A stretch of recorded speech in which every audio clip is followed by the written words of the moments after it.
Es septiembre del año 2007 y la Reserva Federal acaba de decidir recortar los tipos de interés en 50 puntos básicos. Después de haber mantenido durante 12 meses consecutivos su tipo de interés alrededor del 5%, la Fed decide comenzar una bajada de tipos de interés en respuesta a la creciente debilidad económica. Los miembros del Consejo de la Reserva Federal, como no, fueron diligentes a la hora de tranquilizar al público respecto a las perspectivas económicas, con la Reserva Federal de Dallas comunicando que la economía estaba en vías de un aterrizaje suave, y Alan Greenspan, el expresidente de la Reserva Federal, afirmaba entonces que Estados Unidos no se dirigía hacia una recesión. En verdad, el mercado de valores de Estados Unidos, tras la reducción de los tipos en septiembre, se dirigió ciertamente a nuevos máximos históricos, superando su máximo previo, que había alcanzado unos meses antes, concretamente en julio. Si esta historia o cuento les suena un tanto familiar, es porque algún día fuimos niños. Avanzando hacia el presente, vemos que el mercado de valores ha alcanzado un nuevo máximo histórico en el mes de septiembre, superando el pico que alcanzó en julio pasado.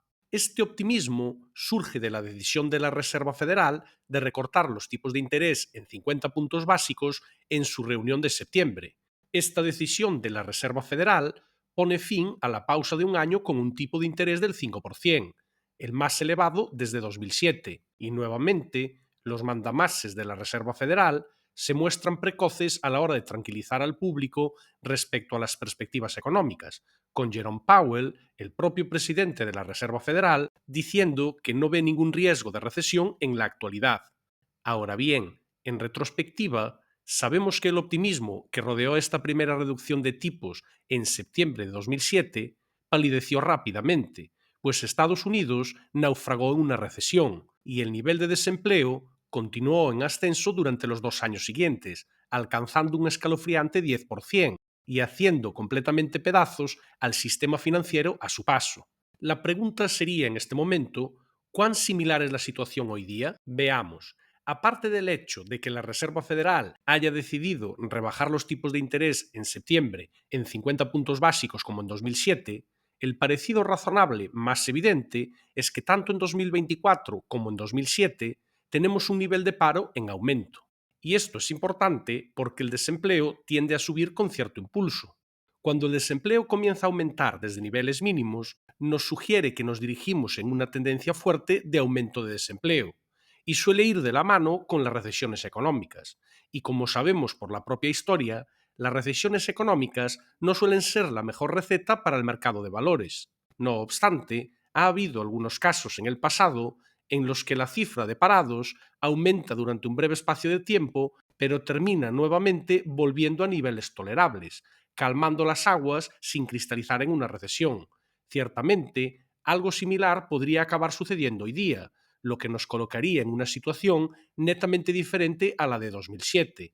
Pero antes de darlo por sentado, vamos a analizar una segunda gran similitud entre los años 2024 y el 2007. El llamado índice de indicadores económicos adelantados está emitiendo una señal de advertencia acerca de la economía hoy día. Este es un índice que fue diseñado por la organización llamada The Conference Board y está compuesto por múltiples datos como los permisos de construcción, las expectativas del consumidor, la curva de tipos de interés, un índice adelantado del crédito, así como de otras métricas complementarias. Se trata, como su nombre indica, de indicadores que están destinados a predecir el crecimiento económico futuro. Incluso nuestro índice favorito, el SP500, forma parte de este conglomerado porque se supone que el mercado de valores predice el crecimiento económico futuro, mientras que algunos de estos indicadores están subiendo en este momento, como el mercado de valores, la mayoría están bajando. Si revisamos los datos desde la década de 1960, así es como han sido, e identificamos un patrón bastante claro cuando este índice sale de una zona valle y que típicamente apunta a que la economía está saliendo de una recesión y experimentando una recuperación. Mientras el índice apunta hacia arriba, la economía se encuentra en un periodo de expansión. Cuando el índice comienza a revertir y apuntar hacia abajo, típicamente la economía ha alcanzado su punto máximo antes de que se avecine una recesión. Y básicamente es el llamado ciclo económico, y estas son las etapas habituales. Hay una depresión seguida de una recuperación, seguida de una expansión, seguida del auge o pico, y finalmente una recesión. y el proceso se repite de nuevo. Y en la actualidad, según los indicadores económicos adelantados, estamos en el proceso de alcanzar la zona de auge, la anterior a una recesión.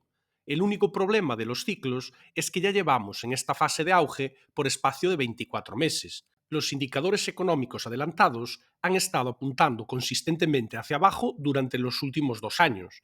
De alguna manera, tuvimos algo parecido en 2007. La fase de pico comenzó a principios de 2006. La recesión no tuvo inicio hasta enero de 2008. Consecuentemente, aunque este índice nos da una gran información acerca de dónde nos encontramos en el ciclo económico, no podemos afirmar que nos ayude a entender verdaderamente si esta escalada hacia nuevos máximos históricos que observamos en septiembre de 2024 va a terminar desarrollándose como la ruptura al alza que ocurrió en septiembre de 2007, que a la postre no podemos decir que terminase bien. Y esto nos lleva a analizar las diferencias que existen entre 2007 y hoy. Y nada mejor que empezar con el precio del petróleo. Este es un gráfico del precio del petróleo que se remonta hasta principios de la década del 2000. Esto es septiembre de 2007 y aquí vemos septiembre de 2024. No es muy complicado entender las diferencias en este frente. En aquel entonces, el precio del petróleo estaba subiendo rápidamente a nuevos máximos históricos. En definitiva, se puede aseverar que los precios del petróleo estaban en un rally espectacular en este punto, y semejante encarecimiento del crudo resultó determinante para acelerar la ralentización económica en 2007. Hoy, sin embargo, los precios del petróleo han estado en un pronunciado descenso y, de hecho, están alcanzando nuevos mínimos anuales en 2024. Podríamos decir que esta caída refleja el hecho de que la demanda global de energía está disminuyendo, lo que se traduce en que la economía global no está bollante en este momento, pero como contraargumento también significa que no tenemos escasez de suministro de petróleo que pueda empujar los precios al alza. A lo largo de la historia, la escasez de suministro ha sido una de las causas principales detrás de las recesiones económicas en los Estados Unidos. En este punto, nos adentramos en el análisis de una segunda diferencia clave entre hoy y 2007. Se trata de la llamada fortaleza interna del mercado de valores. Cuando ocurre una ruptura alcista significativa en un índice como el SP500, queremos asegurarnos de que vaya acompañado de suficiente fuerza interna. Eso se traduce en que es menester que un gran número de acciones dentro del índice suban a la par para apoyar esa ruptura.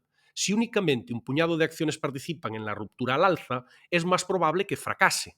Para tener una idea de la fortaleza interna del mercado, podemos observar un indicador llamado línea de avance y descenso. Nos muestra cuántas acciones están subiendo o bajando dentro de toda la bolsa de valores de Nueva York, dándonos una idea de cuál es la fuerza interna del mercado. Y así es como se mostraba en septiembre de 2007. La línea de avance y descenso evidenciaba que un número menor de acciones estaban realmente subiendo si lo comparamos con julio de 2007, a pesar de que el índice SP500 aspiraba a nuevos máximos históricos. Este hecho destapó una falta de fortaleza interna del mercado en septiembre de 2007. Avancemos hasta la ruptura alcista de hoy y vemos una coyuntura completamente diferente. Un número importante de acciones están participando en este rally.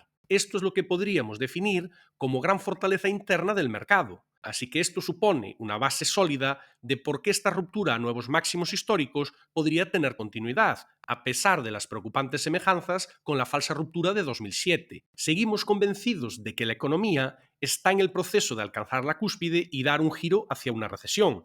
Con todo, los datos que estamos analizando en este momento no apuntan en la misma dirección que el mercado de valores. Hemos apostado a que las acciones subirían durante el último año y hemos dado soporte a nuestros clientes para la ejecución de un número increíble de operaciones exitosas este año. Enviamos alertas de compra y venta de acciones individuales, ETFs, criptomonedas y materias primas. Hasta ahora, en 2024, hemos obtenido unas muy buenas rentabilidades en algunas de las operaciones, mientras mantuvimos nuestras pérdidas a raya. Esa es la clave para obtener ganancias en los mercados y poder mostrarles todo lo que humildemente sabemos acerca de los mercados financieros.